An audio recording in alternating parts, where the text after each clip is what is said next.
13절부터 18절까지 말씀 통해서 시기와 질투의 죄를 끊어내라, 시기와 질투의 죄를 끊어내라 라는 제목으로 말씀 함께 나눕니다. 이솝 우화에 이런 내용이 있습니다. 옛날에 이웃으로 지내던 두 사람이 있었습니다. 한 사람은 욕심이 많았고 또 한 사람은 질투심이 많았습니다.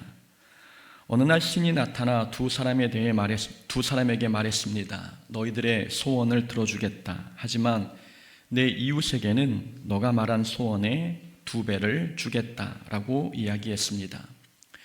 욕심 많은 사람은 금으로 가득한 방 하나를 달라고 이야기했습니다. 소원대로 욕심쟁이는 금으로 가득한 방을 얻었지만 욕심쟁이의 이웃인 질투 많은 사람에게는 금이 가득한 방 2개가 주어졌습니다. 소원을 말하면 이웃에게는 2배가 주어진다는 이 신의 말대로 된 것입니다. 이제 질투 많은 사람이 소원을 빌 차례였습니다. 질투쟁이는 이웃이 자신보다 2배의 복을 받는 게 싫었습니다.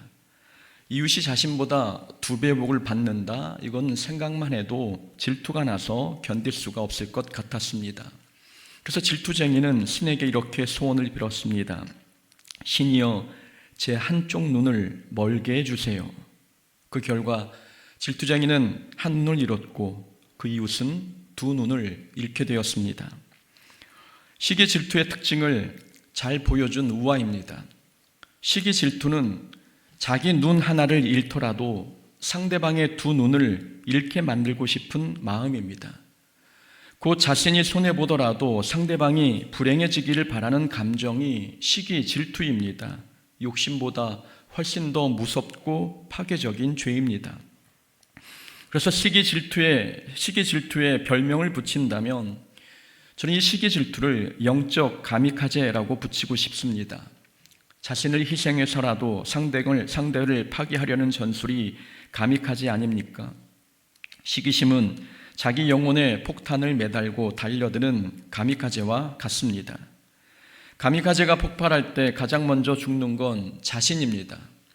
시기 질투가 상대를 무너뜨리고 싶어하는 감정이지만 결국 먼저 무너지는 것은 자기 마음과 영혼입니다. 가인이 동생 아벨을 시기해서 죽였습니다. 아벨을 죽인 후 가인의 마음이 평안해지고 그 인생이 승승장구했습니까? 그렇지 않습니다. 가인은 동생을 죽이고 인류 최초의 살인자라는 오명을 얻게 되었으며 평생 저주받는 인생으로서 땅을 유리하며 방황하는 삶을 살았습니다. 시기의 대상인 아벨은 사라졌지만 가인도 본인의 인생 전체를 잃어버렸습니다. 사울 왕도 다윗을 시기한 끝에 왕위와 명예를 잃었고 자기 생명까지 잃었습니다. 사울은 다윗을 파괴하고 싶었지만 정작 본인이 더 많은 것을 잃었습니다. 결국 시기심은 자기 자신을 파괴하는 영적 자살과 같은 것입니다. 그래서 사탄은 영적 전쟁에서 승기를 잡기 위해 인간의 시기심을 활용합니다. 시기 질투 감정을 활용하면 일석이조 또는 일석다조의 효과를 얻기 때문입니다. 한 사람 마음에 시기와 질투 감정을 심어 놓으면 그 사람만 죽지 않고 상대방도 죽이며 공동체도 무너뜨립니다. 시기 질투는 사탄이 성도와 교회를 공격하기 위해 적극 활용하는 전략 무기인 것입니다. 사탄이 시기 질투를 무기 삼는 이유는 시기 질투가 사탄의 본질적인 성품이기 때문입니다. 사탄은 원래 시기하는 자였습니다. 사탄은 하나님의 위치를 탐하고 시기하여 스스로를 높이려다가 타락한 존재입니다. 그래서 시기 질투는 인간의 단순한 감정이 아니라 사탄의 속성입니다. 그래서 오늘 본문에서도 시기 질투가 귀신의 것이라고 표현하고 있습니다. 그러나 너희 마음속에 독한 시기와 다툼이 있으면 자랑하지 말라. 진리를 거슬러 거짓말하지 말라. 이러한 지혜는 위로부터 내려온 것이 아니요 땅 위의 것이요 정욕의 것이요 귀신의 것이니. 시기 질투는 하나님께서 주신 지혜가 아니라 땅에 속한 것이고 귀신의 것이라고 말씀하고 있습니다. 귀신의 것, 참으로 노골적이고 직설적으로 표현하고 있지 않습니까? 시기 질투는 하나님의 속성에 반하는 감정이라는 뜻입니다. 우리가 시기 질투를 가볍게 여기면 시기 질투가 우리 신앙과 삶을 좀먹게 됩니다. 죄에 대한 주제로 설교를 준비하면서 느낀 점이 있습니다. 사탄이 주로 사용하는 무기들은 모두 우리를 속이기 위해 아름답게 포장되어 있다는 점입니다. 그래서 그리스도인들이 죄를 짓고 죄를 죄로 인식하지 못하고 죄를 일반적인 사람의 감정으로 여기고 있습니다. 어제 말씀드렸던 비판의 죄도 자기 의와 정의감으로 포장되어 있어서 사람들이 비판의 죄를 범하면서도 자기 자신이 죄를 짓고 있다고 깨닫지 못하고 있다고 말씀드렸습니다. 시기 질투도 마찬가지입니다. 시기 질투도 사탄은 그럴듯한 것으로 포장시켜 놓아서 사람들이 시기 질투를 큰 죄로 여기지 못하고 있습니다. 시기 질투는 지혜와 비슷한 모습을 띠고 있습니다. 오늘 본문에서 야고보 기자는 시기 질투를 지혜와 나란히 설명하고 있습니다. 13절에서 너희 중에 지혜와 총명이 있는 자가 누구냐라고 묻고 있습니다. 그러면서 지혜와 총명의 반대 개념으로서 시기와 다툼을 언급했습니다. 15절 말씀입니다. 이러한 지혜는 위로부터 내려온 것이 아니요 땅 위의 것이요 정욕의 것이요 귀신의 것이니 라고 말씀합니다. 15절에서 말씀하고 있는 이러한 지혜는 위로부터 내려온 것이 아니요 라고 말하고 있는데, 여기서 말하는 이 지혜는 가짜 지혜를 말합니다. 진짜 지혜는 하늘에서 오지만 가짜 지혜는 땅에 속한 것이라고 말하고 있습니다. 그 가짜 지혜가 시기와 질투입니다. 야고보 기자가 시기심을 가짜 지혜로 표현한 이유는 시기 질투가 지혜와 비슷한 면이 있기 때문입니다. 시기 질투는 상대방을 깎아내리는 특징이 있습니다. 상대방을 깎아내리기 위해서는 상대방을 파악하는 통찰력이 있어야 합니다. 시기심에서 나온 이 통찰력이 지혜처럼 보이기 때문에 사람들은 시기 질투를 범하면서도 자기가 죄를 짓고 있다고 깨닫지 못합니다. 시기심이 가득한 사람은 자신의 경쟁자가 누구인지 재빨리 알아차립니다. 경쟁자와의 대결에서 승리하려면 어떻게 해야 하는지 눈치와 계산이 빠릅니다. 사울왕 마음에 다윗을 향한 시기가 가득하자 이렇게 사울이 이야기합니다. 다윗에게는 만만을 돌리고 내게는 천천을 돌리니 그가 더 얻을 것이 나라 말고 무엇이냐 하고 그날 후로 사울이 다윗을 주목하였더라. 사울이 다윗의 미래, 다윗의 영향력을 꿰뚫어 보았습니다. 사울이 다윗의 앞날을 꿰뚫어 본 것이 지혜롭고 통찰력 있는 모습처럼 보이지만 사실은 시기 질투의 모습입니다. 사울의 이런 부정적인 통찰력 이면에는 내가 이 나라 왕인데 왜 저 사람이 인정받아 저 사람이 곧 내 자리를 빼앗아 가겠군, 이런 마음이 들어있는 것입니다. 저분은 사람들 이목을 끄는 것에 능하네, 사역을 잘하긴 하는데 너무 깊이와 무게감이 없어. 저분은 일은 잘하는데 너무 인정받고 싶어해. 신앙생활은 빚도 없이 이름도 없이 해야 하는데 저분의 사역은 성경적이지 않아. 저분의 설교는 듣기는 좋은데 깊이가 부족해. 저분의 간증은 너무 보여주기식인 것 같아. 사람들은 자기만의 통찰력으로 상대방의 장단점을 꿰뚫어 봅니다. 남들이 보지 못한 부분을 자신이 보고 읽어냈다는 것에 쾌감을 느끼면서 그걸 지혜와 통찰력이라고 생각합니다. 그러나 마음 저변에는 내가 더 잘해, 내가 인정받아야 하는데 왜 저 사람이 인정받는 거야? 라는 질투의 마음이 있습니다. 이렇게 시기 질투는 통찰력과 그리고 지혜와 비슷한 면이 있어서 사람들은 시기 질투를 죄라고 인식하지 못합니다. 통찰력과 지혜를 올바른 수단으로 사용하면 그게 은사가 될 텐데, 통찰력과 지혜가 시기 질투를 만나면서 이 통찰력과 지혜가 사람을 깎아내리는 도구가 된 것입니다. 또한 시기 질투는 자기 은사와 밀접한 연관이 있습니다. 사람들은 자기가 잘하는 부분에서 시기 질투를 느낍니다. 아예 재능이 없고 자신이 못하는 영역에 대해서는 질투를 느끼지 않는데, 자신이 잘한다고 생각하는 것을 남이 더 잘할 때 거기에서 시기 질투가 생깁니다. 찬양 인도에 은사가 있는 사람이 시기하기 시작하면 찬양으로 은혜 받는 사람을 보았을 때 축복하기보다 섭섭해합니다. 내가 인도할 때 은혜 받지 않고 다른 사람이 인도할 때 은혜 받으니 마음이 불편한 것입니다. 설교에 은사가 있다고 생각하는 사람도 시기 질투가 가득하면 자신보다 더 잘하는 사람을 만나면 마음이 편치 않습니다.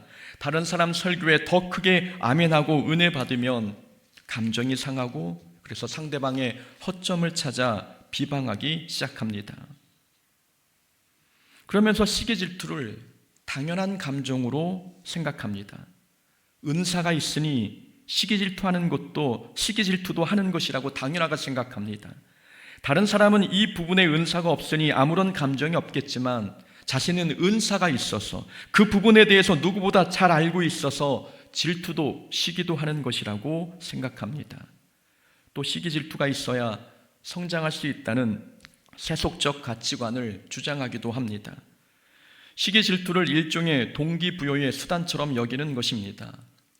이런 모습이 겉으로는 열심처럼 보이지만 사실은 은사를 자기 영광과 연결하고 있는 모습입니다.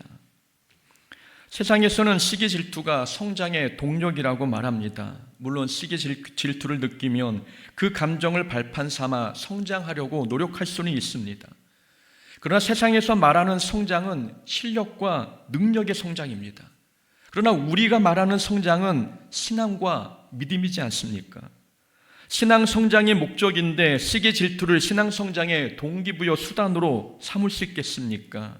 신앙이 성장하려면 자신보다 잘하는 사람을 만났을 때 그 사람을 인정해주고 축복하며 격려하고 칭찬하는 마음을 가져야 합니다. 이런 마음을 가질 때 우리의 신앙이 성장하는 것입니다. 그러나 어떤 사람들은 시기심도 있어야 성장한다는 세속적 가치관에 물들어 자기의 질투심을 정당화합니다. 이렇게 시기 질투가 자기 은사와 연관되어 있기에 사람들은 시기 질투의 감정을 가볍게 여깁니다. 하지만 앞에서 말씀드린 것처럼 시기 질투는 땅에 속한 지혜이고 귀신의 것입니다. 시기 질투는 아무것도 아닌 감정이 아니라 16절 말씀처럼 시기 질투는 혼란과 악한 일을 불러옵니다. 시기 질투는 단순히 감정 안에 머물러 있지 않고 밖으로 드러나게 되어 있습니다. 시기 질투가 우리 마음속에 머물러 있을 때에는 미움, 분노, 때로는 비난으로 이어지지만 시기 질투가 마음 밖으로 나오면 혼란과 악한 일과 살인과 분쟁으로 이어집니다. 14절에서도 자랑하지 말고 거짓말하지 말라고 경고하고 있습니다. 시기 질투 감정이 자랑과 거짓말로 이어질 수 있다는 말씀입니다. 시기 질투 감정은 항상 자랑이나 거짓말과 한 세트입니다. 시기가 있는 곳에 자기 자랑이 있고 질투가 있는 곳에 자기 능력을 부풀리는 거짓말이 따라다닙니다. 상대보다 자신이 더 나아 보이게 하려면 자랑과 거짓말을 해야 하지 않습니까? 이렇게 시기 질투는 감정 안에 머물러 있지 아니하고 우리를 혼란과 악한 일과 분쟁으로 끌고 갑니다. 그래서 시기 질투는 사탄의 미끼와 같습니다. 시기 질투가 우리를 더 큰 죄로 끌고 가니 시기 질투는 사탄이 던져놓은 미끼입니다. 시기 질투를 가벼운 감정 정도로만 생각한다면 우리 자신이 동생을 죽인 가인이 될 수 있고 다윗을 추격한 사울이 될 수도 있습니다. 그렇다면 시기 질투를 끊어내려면 우리는 어떻게 해야 할까요? 시기 질투는 감정의 문제입니다. 그러나 시기 질투를 해결하려면 이걸 감정의 문제로 접근하기보다도 믿음의 문제로 접근해야 합니다. 시기 질투를 끊어내려면 우리는 먼저 자기 사명을 발견해야 합니다. 시기 질투는 자기 사명이 무엇인지 모르기 때문에 생기는 감정입니다. 하나님께서 내게 맡기신 길을 보지 못할 때, 하나님께서 내게 주신 이 길을 보지 못할 때 우리는 남이 가는 길이 더 좋아 보이고 남의 사명이 더 빛나 보입니다. 그때 시기 질투가 마음속에서 일어납니다. 그러나 하나님께서 나에게만 주신 사명을 발견하면 다른 사람의 사명이 더 이상 부럽지 않습니다.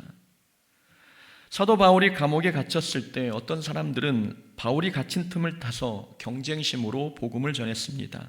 자기의 영향력을 키우고 싶었던 것입니다. 그러나 바울은 그런 모습을 보고도 시기 질투하지 않았습니다.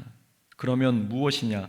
거칠애로 하나 참으로 하나 무슨 방도로 하든지 전파되는 것은 그리스도니 이로써 나는 기뻐하고 또한 기뻐하리라. 바울은 자기 사명이 그리스도를 전파하는 것임을 알았습니다. 사람들에게 인정받고 인기를 얻는 게 목적이 아니라 복음 전파가 본인의 사명임을 알았습니다. 그래서 다른 사람들이 경쟁심으로 하든 진심으로 하든 그리스도를 전파한다면 그 모습이 오히려 기쁘고 즐거웠습니다. 다른 사람들의 사역이 바울의 사명을 돕고 있다고 생각했던 것입니다. 바울은 또한 아볼로에게 질투를 느끼지 않았습니다. 아볼로는 말의 은사가 있는 사람으로서 어떻게 보면 바울보다 더 설교를 잘하는 사람이었습니다. 바울이 고린도 교회를 세웠을 때 아볼로가 그 고린도 교회 후임으로 부임해 갈 정도였으니 가르치는 일에 관해서는 아볼로는 바울보다 더 나은 사람이었습니다. 그래서 고린도 교회에는 아볼로파가 생길 정도로 아볼로의 영향력은 바울의 버금갔습니다. 그러나 바울은 시기하거나 질투하지 않았습니다. 나는 심었고 아볼로는 물을 주었으니 오직 하나님께서 자라게 하셨다라고 고백했습니다. 바울은 자기의 사명은 심는 것이고 아볼로의 사명은 물을 주는 것임을 알았습니다. 자기 사명이 분명하니 다른 사람과 비교하거나 경쟁하지 않았습니다. 자기에게 주어진 사명에 충성하면 하나님께서 칭찬하시고 상급 주실 것을 믿었기 때문입니다. 하나님께서는 우리 모두에게 사명을 주셨습니다. 모든 종에게 그 능력에 맞게 달란트를 맡기신 주인처럼 하나님께서는 우리에게 합당한 사명을 맡기셨습니다. 어떤 사람은 대접하는 일이 사명이고 어떤 분은 청소가 사명일 수 있습니다. 어떤 분은 주차 봉사가 사명일 수 있고 어떤 분은 기도가 사명일 수 있습니다. 그 일이 크든 작든 아니면 화려하든 초라해 보이든 자기에게 주어진 일이 하나님께서 주신 사명임을 알면 우리는 그 일에 만족할 수 있습니다. 사명에 만족하는 사람은 다른 사람과 비교하며 시기하지 않습니다. 이렇게 사람들은 자기의 사명을 일상에서 발견할 때 비교가 멈춰지고 시기심도 사라지게 되는 것입니다. 또한 시기 질투를 멈추려면 하나님 앞에 겸손해야 합니다. 시기 질투의 죄를 끊으려면 겸손한 마음이 있어야 합니다. 상대방이 나보다 낫다고 생각하는 겸손, 예수님처럼 낮아지는 겸손, 이 겸손이 있어야 시기 질투에서 벗어날 수 있습니다. 겸손이란 자신이 작아지는 게 아닙니다. 거룩하신 하나님 앞에 자기 자신을 세우는 게 겸손입니다. 사람들은 자꾸 자기 자신을 다른 사람과 비교합니다. 자기 자신을 이 사람과 비교하고 저 사람과 비교하면서 자만심 또는 열등감 사이에서 왔다 갔다 합니다. 누구와 비교하느냐에 따라서 자만심을 느끼기도 하고 열등감을 느끼기도 합니다. 그러나 자기 자신을 하나님 앞에 세워보면 자기 자신이 얼마나 자랑할 것 없는 연약한 존재인지를 깨닫게 됩니다. 자기뿐 아니라 모든 사람이 하나님 앞에 보잘것없는 사람이라는 것을 깨닫습니다. 그러면서 자신이 다른 사람과 비교하며 높아지려고 했던, 그래서 시기질투했던 본인의 모습이 하나님 앞에 얼마나 부끄러운 모습이었는지를 알게 됩니다. 아, 나는 하나님의 은혜가 아니면 살 수 없는 존재이구나. 하나님께서 후하고 불어버리시면 나는 날아갈 수밖에 없는 먼지와 같은 존재이구나 라는 것을 깨닫게 되며 하나님 앞에 한없이 겸손해지게 되는 것입니다. 하나님 앞에 겸손한 사람은 절대 사람 앞에서 높아지려 하지 않습니다. 우리가 높아지려는 것은 사람을 의식하기 때문입니다. 사람의 시선 앞에 서 있는 자기 자신을 바라보니 왜 나는 저 사람보다 못해? 왜 나는 인정을 못 받아? 라는 비교의식으로 늘 시기질투 감정에 매몰되어 버립니다. 그러나 하나님 앞에서 겸손한 사람은 스스로 높아지려고 하지 않습니다. 사람을 높이시고 낮추시는 분은 하나님이시니 겸손한 사람은 높아지기를 힘쓰기보다 하나님께 칭찬받기 위해 힘씁니다. 우리 신앙생활의 목표는 높아지는 게 아니라 하나님께 칭찬받는 종이 되는 것 아닙니까? 하나님은 높은 자리에 있는 사람을 칭찬하시는 분이 아니라 겸손한 자를 칭찬하십니다. 하나님은 크고 화려한 일을 한 사람을 칭찬하시는 분이 아니라 작은 일에 충성한 자를 칭찬하십니다. 그러니 사람을 의식하며 사람 앞에 높아지려고 하기보다도 하나님 앞에 겸손해지기 위해 힘써야 합니다. 겸손이야말로 시기 질투의 불씨를 끄는 물이 되는 것입니다.